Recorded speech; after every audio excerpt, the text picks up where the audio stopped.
مشكلتنا كلنا مع الزلابية انك بتعمليها اول ما بتطلع بتبقى هشة كده ومقرمشة من بره، ومجرد ما بنسيبها ساعتين 3 لو باتت تبصي تلاقيها ايه اضطرت. طيب انا عايزة الزلابية تفضل هشة لغاية تاني يوم. هقولك على التركات بتاعتي، هم 4 تركات: 2 اثناء العجن و2 اثناء التحمير، تطلع لك زلابية هشة وناشفة من بره كده ومقرمشة وطرية من جوه حتى لو قعدت اسبوع عندك. نشوف بقى ايه التركات بتاعتي اللي في الآلية وايه التركات اللي في العجن. اول حاجة هنا السيرب، قبل ما انسى انا ما صورتوش معاكم، انا عاملة السيرب بتاعي 1.5 سكر على 1 مية على نص عسل جلوكوز وعصرة ليمونة.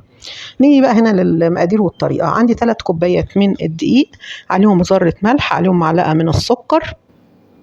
هنا دي شوية فانيليا، لو مش حابة تحطي ما تحطيش. نص معلقة صغيرة من البيكنج باودر، و3 معالق من الزيت. يبقى 3 كوبايات لهم 3 معالق من الزيت. هحط كمان ايه، هحط دلوقتي معلقة من الخميرة. كنت ناسية الخميرة حطيتها، وابتدي ان انا ايه اقلب مع خميرة فورية معلقة كبيرة. هقلب المكونات الجافة وبعد كده اجيب المية بتاعتي. حطيت في كوباية المية الاول معلقتين من الخل، وبعد كده احط كوباية من المية الدافية، والكوباية التانية هركنها على جنب على حسب العجينة ما هتاخد معاكي. ممكن العجينة تاخد كوبايتين، كوبايتين وربع، كوبايتين الا ربع، على حسب الدقيق بتاعك. يعني بحط شوية شوية من الكوباية التانية لغاية ما اشوف العجينة بتاعتي هتوصل لمرحلة شكلها ازاي. عايزة العجينة بتاعتي اتقل من الكيك سنة. مهم جدا الحركة اللي انا بعملها دي بتدي عرق للعجين.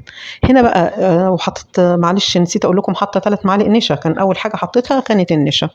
الحاجات اللي بتخليها مقرمشة معايا هي 3 معالق النشا، وان العجينة تبقى طرية.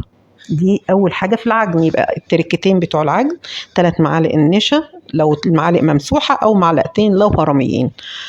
دي مهمة جدا. تاني حاجة ان العجينة بتاعتك تكون طرية. يبقى دي حاجتين، قلنا تركتين في العجن هتخلي لك الزلابية بتاعتك مقرمشة. بعد كده بغطيتها بستريتش وركنتها. طب هتسيبيها قد ايه؟ لغاية ما تخمر بقى على حسب درجة حرارة الجو، ساعة ساعتين يعني. هنا جبت ايه، ممكن تجيبي كيس ثلاجة لو ما عندكيش كيس حلواني، وابتدي احط فيه العجينة بتاعتي. في الوقت ده انا حاطه الزيت على النار، الزيت يسخن. مجرد الزيت ما يسخن اخلي النار متوسطه، وبقطع هنا جزء من الكيس على حسب الجزء اللي انت هتقطعيه. ده اللي بيحدد حجم الزلابيه بتاعتك. لو قطعتي جزء كبير الزلابيه تنزل حته جزء كبير، فتبقى الزلابيه بتاعتك كبيره. جزء صغير وهكذا. طب ايه التركتين بقى بتوع القلي؟ اول حاجه ان قلنا النار عاليه في الاول لغايه الزيت ما يسخن، وبوطي ايدي فيها اقلبها باستمرار، اقلب باستمرار ما اسيبهاش.